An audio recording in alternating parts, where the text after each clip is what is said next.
ತಂದೆಯಾದ ದೇವರು ತಮ್ಮ ಏಕೈಕ ಪುತ್ರನಾದ ಯೇಸುವಿನ ದೇಹದಲ್ಲಿ ನನ್ನ ಪಾಪಕ್ಕೆ ಏಟು ಅಲ್ಲಿ ಕೊಟ್ಟರು. ನಾನು ಮಾಡಿದ್ದ ದೇಹದಲ್ಲಿ ನಾನು ಕೈಯಿಂದ ಮಾಡಿದ್ದಕ್ಕೆ ಅಲ್ಲಿ ಮೊಳೆಯಿಂದ ಜಡಿದ್ರು. ನಾನು ಕಣ್ಣಿಂದ ನೋಡಿದ್ದಕ್ಕೆ ನನ್ನ ಕಣ್ಣ ಮೇಲೆ ಏಟು ಬಿತ್ತು. ನಾನು ಈ ಮುಖದಲ್ಲಿ ಮಾಡಿದ್ದಕ್ಕೆ ನನ್ನ ಮುಖದ ಮೇಲೆ ಉಗುಳಿದ್ರು. ನಾನು ಈ ತಲೆಯಲ್ಲಿ ಮಾಡಿದ ಎಲ್ಲ ಅನೀತಿ ಅಶುದ್ಧ ಆಲೋಚನೆಗಳು ಮುಳ್ಳಿನ ಕಿರೀಟ. ನಾನು ಕಾಲಲ್ಲಿ ನಡ್ಕೊಂಡು ಹೋಗಿ ತಪ್ಪಾದ ದಾರಿ ಜೀವಿಸಿ ಜೀವನ ಮೊಳೆಗಳಿಂದ ಜಡಿತು ಯೇಸುವಿನ ದೇಹ. ನನ್ನೆಲ್ಲ ಪಾಪ, ಸಕಲ ಪಾಪ ತಂದೆಯಾದ ದೇವರು ತೆಗೆದು ಯೇಸುವಿನ ಮೇಲೆ ಹಾಕಿದ್ರು.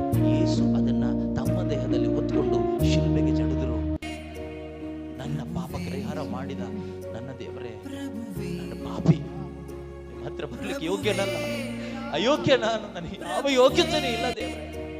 ಯಾಕೆ ಹೀಗೆ ಮಾಡಿದ್ರಿ? Why did you love me like this, Lord? ಯಾಕೆ ಈ ರೀತಿ ನನ್ನನ್ನು ಪ್ರೀತಿ ಮಾಡಿದ್ರಿ ಯೇಸುವೇ?